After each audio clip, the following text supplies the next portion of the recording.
existe une raison suprême pour veiller et prier. Là, je l'ai bien dit, hein? Avoir la force, la capacité d'échapper aux choses horribles qui arriveront juste avant le retour du Seigneur. Et bien que j'ai des positions là-dessus, il reste que j'ai vraiment hâte que Jésus revienne. Je souhaite que Jésus revienne ce soir, cette nuit. Mais je sais bien que ce n'est pas ça qui va arriver. Donc, avoir la force. Et là-dessus, on va regarder l'Évangile de Luc, chapitre 21, versets 34 à 36. Prenez garde à vous-même de craindre que vos cœurs ne s'apesantissent par les excès du manger et du boire et par les soucis de la vie, et que ce jour ne vienne sur vous à l'improviste. Car il viendra comme un filet sur tous ceux qui habitent sur la face de toute la terre. Veillez donc et priez en tout temps, afin que vous ayez la force d'échapper à toutes ces choses qui arriveront et de paraître debout devant le Fils de l'homme. Amen. Alors, voyez, Jésus nous avertit, solide, il nous avertit. Veillez et priez afin d'avoir la force et de nous tenir debout lorsque ces choses vont arriver. Et elles vont arriver. Beaucoup de chrétiens montrent malheureusement une négligence crasse au sujet de cet événement unique qui va arriver, qu'on le veuille ou pas, comme un filet, comme les douleurs frappent la femme enceinte et qui est sur le point d'accoucher. Mais pour nous, c'est un événement unique et attendu. Mais beaucoup de ces chrétiens-là disent, qui sont négligents, disent « Gloire à Dieu, nous, on ne vivra pas les tribulations ». Et ils font menteur celui qui a dit « Veillez donc et priez en tout temps, afin que vous ayez la force d'échapper à toutes ces choses qui arriveront et de paraître debout devant le Fils de l'homme. » On sait très précisément que le Seigneur reviendra. Je n'ai pas dit quand, OK? J'ai dit que le Seigneur reviendra. On le sait. On sait que Jésus va revenir. Et on l'attend avec impatience. Et ici même, à l'Église Esprit et Vie du Royaume, notamment ceux qui ont lu le livre L'Impie démasqué, et si vous ne l'avez pas lu, bien, je vous encourage à vous le procurer. Hein? Petit coup de publicité au passage. Donc, ici, à l'Église EVR, on a une plus grande connaissance que la plus que très grande majorité des gens sur les événements à venir et sur ces événements-là qui vont se produire.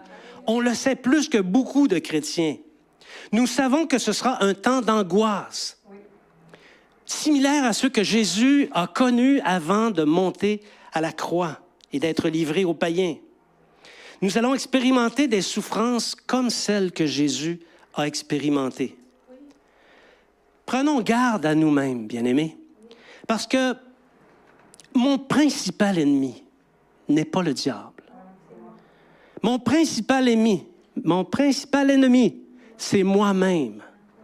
Du plus loin que je remonte, je demande au Seigneur de me garder de moi-même, parce que je suis un ennemi contre moi-même. Prenons garde que les épines des soucis de la vie et la boustifaille n'emplissent nos cœurs au point de baisser la garde, de fermer les yeux ou de réduire notre vigilance afin de ne pas être comme ces 5 vierges folles. Lorsque les choses vont commencer à arriver, parce qu'il va y avoir un commencement, ça va tomber comme un filet sur l'humanité. Mais nous, on le sait parce qu'on connaît les signes, on sait qu'il va y avoir des signes précurseurs. On va voir venir ces choses-là. Mais quand ça va commencer à arriver, ces choses-là, on va avoir besoin de force. Ça ne sera pas le temps de se mettre au poids et haltères spirituels.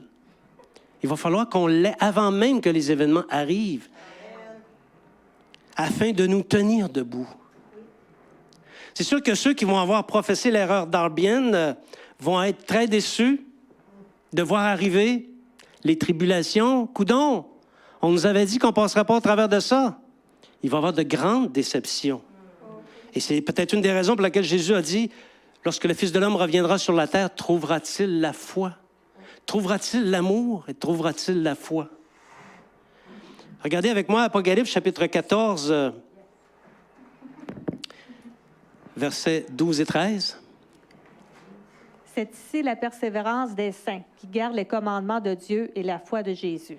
Et j'entendis du ciel une voix qui disait, « Écris, heureux dès à présent les morts qui meurent dans le Seigneur.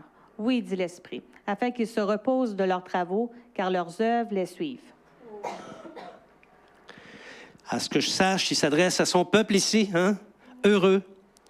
L'Antéchrist va faire la guerre aux chrétiens. Sa première cible, oui, il va tuer des populations entières, mais il va faire la guerre aux chrétiens pendant 3 ans et demi. Il va signer les décrets qui doivent être signés afin de détruire l'Église de Jésus-Christ. Les témoins de Jésus mourront, parce que la Bible dit qu'on va être vaincu, l'Église va être vaincue. Ils vont mourir dans quelque lieu qu'ils soient, ils vont être chassés, pourchassés, tués, et ils vont mourir partout dans le monde. Les hommes vont les débusquer, les trahir, les vendre, les traquer. Et où qu'ils soient, les chrétiens n'échapperont pas. Il va falloir qu'ils fuient dans les montagnes, comme Jésus a dit. Et c'est la raison pour laquelle Jésus nous a donné ces avertissements qu'on ne doit pas prendre à la légère. Je sais très bien que ce type de discours n'est pas enseigné dans les églises. C'est peut-être pour ça, justement, qu'il y a un relâchement magistral un peu partout. Alors, tout ça, ça va se produire avant que Jésus apparaisse dans les airs. Et lorsqu'il va apparaître dans les airs, là, il va réunir les élus. Et on va participer à la grande noce de l'agneau, mais non sans avoir auparavant souffert. C'est la raison pour laquelle Jésus nous a donné ces avertissements. Tout système argumentaire qui a pour effet d'éliminer ou d'anéantir les avertissements que le Seigneur Jésus nous donne est un système d'erreur. Moi, je préfère de loin la Bible à tout système argumentaire. Alléluia. Je veux avoir la force d'échapper et de me tenir debout après avoir tout surmonté. Amen. Apocalypse chapitre 16, versets 13 à 15. Et je vis sortir de la bouche du dragon et de la bouche de la bête et de la bouche du faux prophète 3 esprits impurs, semblables à des grenouilles. Car ce sont des esprits de démons qui font des prodiges et qui vont vers les rois de toute la terre, afin de les rassembler pour le combat du grand jour du Dieu Tout-Puissant. Voici, je viens comme un voleur. Heureux celui qui veille et qui garde ses vêtements, afin qu'il ne marche pas nu et qu'on ne voit pas sa honte. Le moins qu'on puisse dire, c'est que les avertissements du Seigneur Jésus ne sont pas un, ils sont nombreux. Ils sont nombreux, les avertissements du Seigneur Jésus. On n'aura aucune raison, lorsque ces choses vont commencer d'arriver, si on n'a pas veillé, on n'a pas prié, on n'aura aucune raison de passer à côté, de ne pas avoir la force de les soutenir lorsqu'ils vont arriver. On a été avertis. Maintenant, ces choses dont on vient de parler un peu, quand est-ce que ça va arriver? Demain? Sincèrement, je ne pense pas. Je ne pense pas que ça va arriver demain. Dans 10 ans? Dans 100 ans? Qui peut dire quand est-ce que ces choses vont arriver? Mais il y a une chose qu'on peut dire. Si tu appartiens au Seigneur, veille et prie afin d'avoir la force de passer au travers quand ça va arriver. Alléluia! Et ça va non seulement ça va te donner la force, mais ça va t'aider à échapper à beaucoup d'épreuves. Et la force de passer au travers de celles qui sont inévitables, celles qui sont conformes au dessein de Dieu. C'est la persévérance dans les épreuves inévitables qui rend digne du royaume à venir dans lequel nous entrerons si nous sommes vainqueurs. Luc, chapitre 20, versets 35 à 36. Mais ceux qui seront trouvés dignes d'avoir part au siècle à venir et à la résurrection des morts ne prendront ni femme ni mari.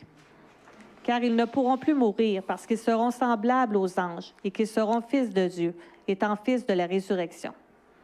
Amen. Trouvez digne. Trouvez digne. Je vous dis, ce n'est pas n'importe qui va hériter de ces choses. Seulement ceux qui seront trouvés dignes. Ça parle d'un système d'analyse. Ça parle que le Seigneur Jésus va analyser, il va regarder notre bilan de vie. On va passer sous évaluation. Et on va entendre le verdict.